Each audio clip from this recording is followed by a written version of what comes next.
اگر نماز میں ٹوپی گر جائے تو اٹھا کر پہن سکتے ہیں. اگر ٹوپی ایسی ہے کہ ایک ہاتھ سے آپ اٹھا کے پہن سکتے ہیں تو پہن لیں.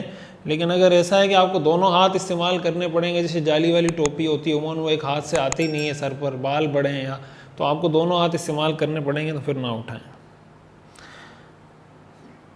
اور وہ بھی ایسا کہ جیسے آپ سجدے میں گئے ہوئے ہیں، سجدے میں گر گئی تو اٹھا لی. ایسا نہیں کہ آپ کھڑے ہوئے ہیں اور ٹوپی گر گئی تو آپ جناب نیچے آ کے ٹوپی اٹھائیں پھر کھڑے ہو جائیں، یہ مطلب نہیں ہے اس کا. ایک سوال ہے کہ نماز میں قیام کے دوران دونوں پاؤں کے درمیان کتنا فاصلہ ہونا چاہیے؟ کچھ لوگ 2.5 سے 3 فٹ تک پاؤں کھول کر قیام کرتے ہیں، کیا شریعت میں یہ جائز ہے؟ دیکھیں یہ ایک مسئلہ ہے، اس پہ ہمارے یہاں بار بار ڈسکشن ہوتی رہتی ہے.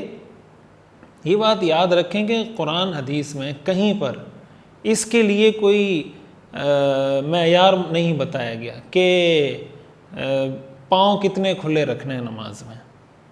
اسی وجہ سے فقہاء نے یہ لکھا ہے کہ ہر آدمی اپنے حجم کے مطابق، اپنی جسم کی ساخت کے مطابق پاؤں کھلے رکھے. ہاں اتنی بات ہے کہ پاؤں کو جوڑنے سے منع کیا گیا ہے قیام کی حالت میں. حضرت عبداللہ ابن مسعود رضی اللہ تعالیٰ عنہ کی روایت ہے، اور بھی کئی روایات ہیں کہ صحابہ جب کسی ایسے شخص کو دیکھتے تھے جس کے دونوں پاؤں نماز میں ملے ہوئے ہوتے تھے، اس کو منع کرتے تھے اور اس کو بتاتے تھے کہ بھائی حضور صلی اللہ علیہ وسلم کے زمانے میں لوگ اس طرح پاؤں ملا کے کھڑے نہیں ہوتے تھے. فقہاء نے یہ لکھا ہے کم از کم 4 انگلیوں کا فاصلہ ہو، باقی ہر آدمی اپنی جسامت کے مطابق. ہو سکتا ہے کسی کا 1 بالش کا فاصلہ ہو، کسی کا 2 بالش کا فاصلہ ہو، ڈپینڈ کرتا ہے آدمی کی جسامت پر. یہ جو بعض ہمارے ہاں اہل حدیث حضرات کہتے ہیں کہ حدیث شریف میں حکم ہے کہ آپ ٹخنے کو ٹخنے سے ملائیں، اور وہ نماز میں جب کھڑے ہوتے ہیں تو کوشش کرتے ہیں کہ پاؤں سے پاؤں ملانے کی کوشش کرتے ہیں، تو حدیث شریف میں یہ جو فرمایا گیا ہے اس کا مطلب حقیقت میں پاؤں ملانا نہیں ہے.